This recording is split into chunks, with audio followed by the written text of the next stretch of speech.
तो नमस्कार दोस्तों, स्वागत करता हूं फिर से एक बार आपको हमारे इस YouTube चैनल में। तो दोस्तों प्रश्न है यहाँ पे आपका कि शिक्षा का ध्येय गांधी जी क्या मानते थे और क्यों। देखिए ये क्वेश्चन जो है आपके हिंदी के 12वां चैप्टर शिक्षा और संस्कृति से लिया गया है और इसके राइटर यानी कि लेखक जो है महात्मा गांधी है। तो आइए यहाँ पर सबसे पहले हम लोग क्वेश्चन को अच्छी तरह से समझ लेते हैं, उसके बाद जो है आंसर की ओर बढ़ेंगे, आंसर क्या कह रहा है। ठीक है, देखिए शिक्षा, ठीक है, यहाँ पर शिक्षा का मतलब होता है एजुकेशन, पढ़ाई लिखाई। ठीक है, पढ़ाई लिखाई का ध्येय का मतलब होता है उद्देश्य, पर्पस। ठीक है, पढ़ाई लिखाई का पर्पस यानी कि उद्देश्य गांधी जी क्या मानते थे और क्यों। ठीक है, तो क्लियर समझ में आ गया होगा क्वेश्चन। चलिए बढ़ते हैं आंसर की ओर, आंसर क्या कह रहा है इसका। देखिए शिक्षा का ध्येय, ठीक है, यानी कि शिक्षा का उद्देश्य गांधी जी चरित्र निर्माण करना मानते थे। ठीक है, चरित्र का निर्माण करना यही होता है शिक्षा का उद्देश्य।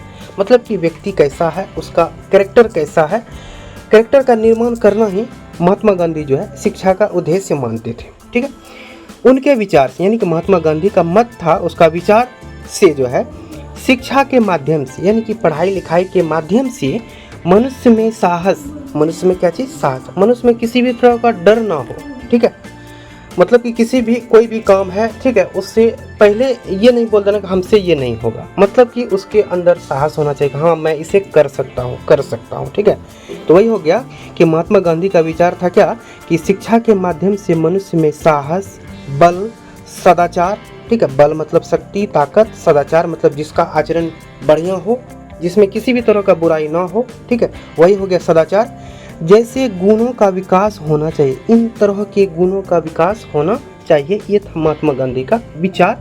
ठीक है, शिक्षा का उद्देश्य यही होता है कि इसके माध्यम से जो है मनुष्य में जो है साहस, बल, सदाचार, इन तरह के गुणों का विकास होना चाहिए। ठीक है, क्योंकि चरित्र निर्माण होने से सामाजिक उत्थान स्वयं होगा। क्योंकि अगर चरित्र का निर्माण होगा, कैरेक्टर का निर्माण होगा, व्यक्ति का जो है मतलब कि रहन सहन ठीक ठाक रहेगा, किसी भी तरह का बुराई नहीं रहेगा, तो सामाजिक उत्थान यानी कि समाज का स्तर जो है स्वयं अपने आप होगा। मतलब समाज का स्तर जो है दिन पर दिन हमेशा बढ़ते जाएगा, उत्थान स्वयं हो जाएगा। ठीक है, साहसी और सदाचारी व्यक्ति, ऐसा व्यक्ति जो साहसी हो, सदाचारी हो, उस व्यक्ति के हाथों में समाज के संगठन यानी कि हमारे समाज का जो संगठन है, ठीक है, संगठन का काम आसानी से सौंपा जा सकता है। अगर किसी व्यक्ति में साहस और सदाचार, ठीक है, ये गुण आ जाए तो उस व्यक्ति के हाथों में अगर समाज का संगठन दे दिया जाए तो आसानी से, अगर उसे संगठन सौंप दिया जाए तो आसानी से उस समाज को जो है अच्छी तरह से